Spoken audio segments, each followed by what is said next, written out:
what they need to mimic a fraction of our power. Hey everyone, welcome back to another video. In this video we're going to go over the third new hero and last, which is Izanami.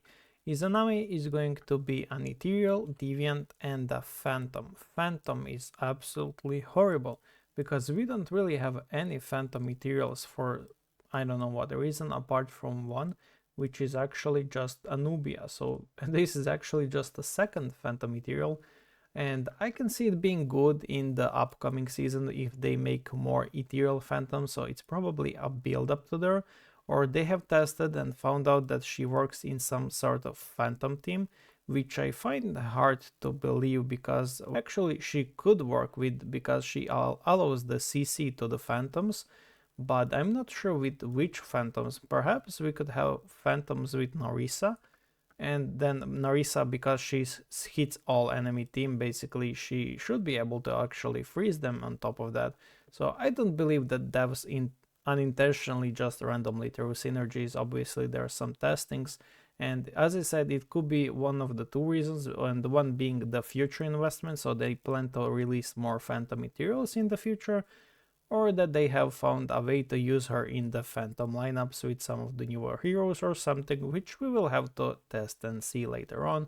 But overall, for now, we will just strictly go for her as an ethereal hero instead of a phantom hero and ignore her rune synergy, which is not that good, but since most of the ethereals want to be monarchs but not necessarily need to, because we do have a lot of scaling in ethereals, especially now with the Izanami. Overall, I don't think this will impact her much, but let's see her skills. So ultimate attacks frontlines, same goes for the active skill, which is not really something amazing, but it's okay-ish. We already have a hero that hits backline, which is the Elisha, I believe. So yeah, she's like complete opposite of Elisha, while she is Elisha in a way. So freeze application 6 to 8 stars, allied critical hits have 35% to 50% chance to apply freeze. Note this effect does not stack with Elisha, so once again, you will not want to run Izanami with Elisha. They don't stack, there's no need to run them together, apart from maybe in PvE, in where freeze doesn't really matter. So she has a better application of freeze than Elisha, so that's going to be better, obviously, as most of the previous heroes are better version of the already existing heroes for some reason. But this is going to be nice for the PvP. In PvE, as I said, the freeze doesn't really do much, apart from in the early game where you can stun enemies so that they don't hit you back, but most of the times you will just struggle in the doom stages, which don't care about the freeze effect. The healing suppression starts at 7 to 9 stars. Frozen enemies have their healing received reduced by 50% to or 100% 9 stars for 1 round. So I believe this will be able to be re-triggered every round, because you can freeze them every round, so it will be able to be triggered again for every round. Hopefully this does work as it says, so hopefully it does reduce all enemies healing by 100% and doesn't get like missed out by Babylon's passive skill. So for example, since this is a passive skill, it might not be stopped because it's, well, a passive skill, it's not like an healing, whereas it is actually. So we also have healing in the Venus, we also have healing from Karnak. Overall, there's a lot of healing everywhere in this game up right now, so I'm not sure how this is going to impact the meta. It should impact it very much a lot, because at 9 stars guaranteeing enemy doesn't heal, it means they will probably just die to your damage plus the Phoenix Execute in the seasonal PvP. In the PvE, this effect is still useless, so both effects up to 7 stars are absolutely useless in PvE, and she only starts being good at 8 stars in PvE. So each allied critical hit increases the damage boost and critical damage boost by 3% at 12 stars, this is at 1% at 1 star, up to 300 times. So 100% crit damage boost is absolutely nice, it basically doubles your damage. We can also see that from Sarcophagus, because the Sarcophagus also does the same, so increase the crit damage of ultimates, but this is just the crit damage boost, so overall both ultimates and basic attacks and any skill pretty much. So this is going to be overall really strong effect and probably shake up the PvE. However, we also have that on the Venus runes, so getting Venus runes also pretty much guarantees you a 100% crit damage boost, just like this one. So increase the crit damage of allies by 100%. So once again, this is really good, but it might be not necessary because at 8 stars, this is the only part where she begins to be usable in PvE. So she's not going to replace Elisha, not even close. Elisha is still by far the best hero at 6 stars because of all of this scaling right here for the beginners. And she's not getting replaced by Izanami, but she might be better, or rather Izanami I do believe is better in PvP by the effects, but then Elisha still takes the edge because Elisha is a monarch after all with Arcane Dorabella. I had a theory that Izanami could be used with Eudora, or rather to bring Eudora back from the dead and perhaps create a second ethereal team with Eudora, Amaterasu or something like that. And we can have 3 ethereal heroes, 2 Glorian heroes, and same could be said for the Arcane Dorabella, Venus and Elisha, so 3 ethereals and 2 Glorians. So we have CC immunity and a strong burst damage in there. It could create that, it could not, I will see. It's definitely tricky to see where Izanami will fit in the meta, but you're safe pretty much as a beginner because she's for sure not replacing the Elisha in there. But at 12 stars, her damage boost going up to 300% is going to be absolutely insane. For the PvP utility, so this effect only works in PvP, not in PvE. For every 5 instances of freeze triggered, allies gain 50 to 100% leech rate for 1 round. Absolutely useless, you don't need this. The reason why is because you have Deviant's leech rate and damage is so big that 15% already pretty much overheals you. Same could be said because you run 2 Deviants everywhere, it's 20% and the holy shit. So she's basically a heal Deviant passive but enhanced, and also gives 5 to 10 holy shields. This is really good, 5 to 10 stacks of holy shields, and every 5 instances of freeze is really easy to do because of Arcane Dorabella, because of Eudora, because of Venus ultimate spams, and overall ethereals just love spamming their ultimates or hits, even Dorabella could do it. So overall the holy shields are going to be for sure great, but the leech rate, it's nice. That's the most you can say about it. It's nice. It doesn't really change the way ethereals work. But the sustain from holy shields will definitely be nice to the ethereals because it's really strong and enhances the scaling of them and pretty much ensures they live even longer. And triggering 5 freezes is really easy. So overall she has a great damage boost, she has a great sustain giving, but she also better freeze than Elisha. So what does she lack? I think she lacks the damage, and she's going to be basically just a support hero.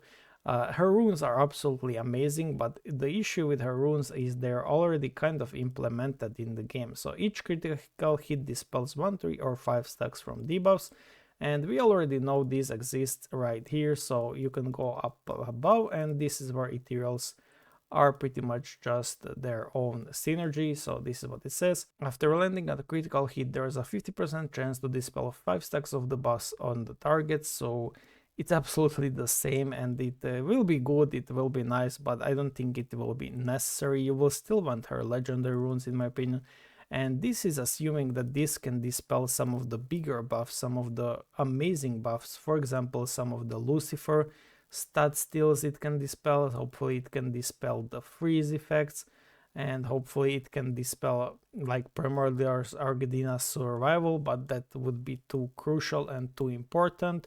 And perhaps even Gaia's damage boost and damage immortality, and we will see actually how it goes, but dispelling 5 buffs is not that amazing, but it's solid and it could end up in you winning a battle. So overall I would get her legendary runes just to feel safe, but on the usability level I think 2 epic, 2 legendary will be just fine for her.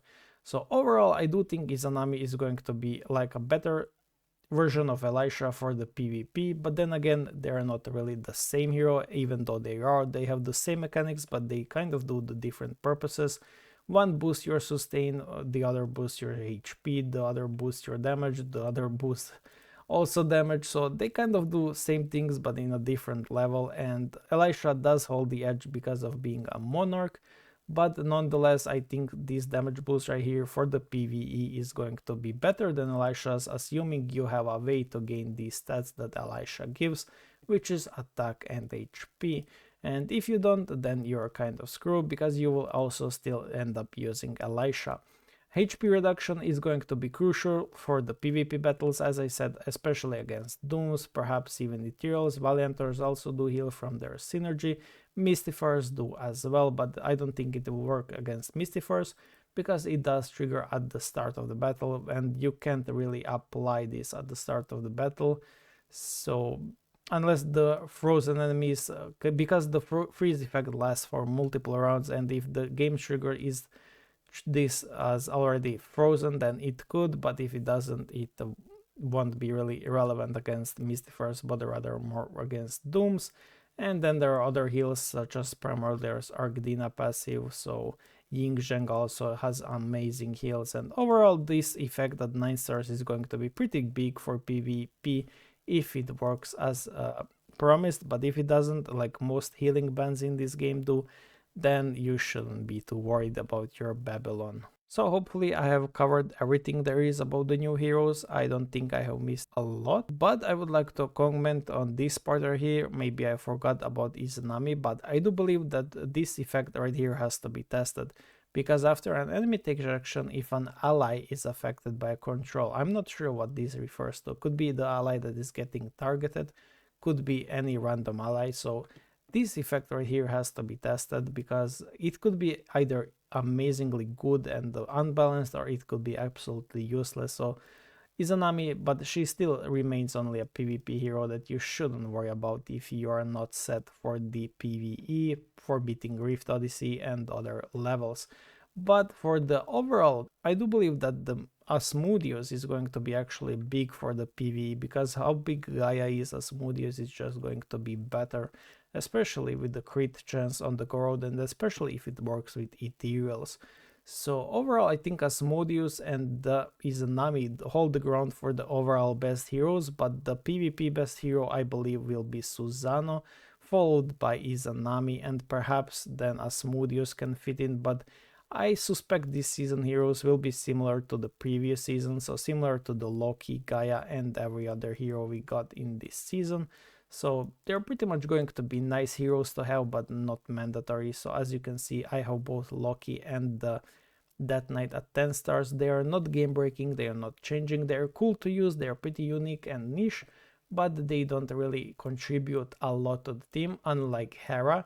Hera is absolutely beastable hero and absolutely must hero for the PvP. Her death bomb is really insane. So I believe the similar or same will happen with this season. I believe that Susanoo is going to be, if coded correctly, the best PvP hero, and then Izanami and the new Gaia will basically be the okay-ish hero that you can use, but they're definitely going to be better for PvE than the Loki and Death Knight, in my opinion, especially because of this passive right here, basically the Gaia's passive. Both of them have it, and Izanami really does boost the damage of Ethereals a lot. So especially if this is stacked with Sarcophagus and other things, the double the damage boost of the crits. So yeah, overall solid heroes, but they are not unique. That's what bothers me, and I wish they were more unique to think about the more strategic teams in the future. However, I don't think this opens up a lot of possibilities, apart from the Asmodeus being usable with the Ethereals for the crit, Susanoo being used as a basically counter to the enemy healings, Susanoo being a counter to the enemy CC such as freeze, so basically she could be a counter to Izanami, and Izanami with her healing reduced could be a counter to the Dooms overall. So thank you for watching, and see you guys in the next one.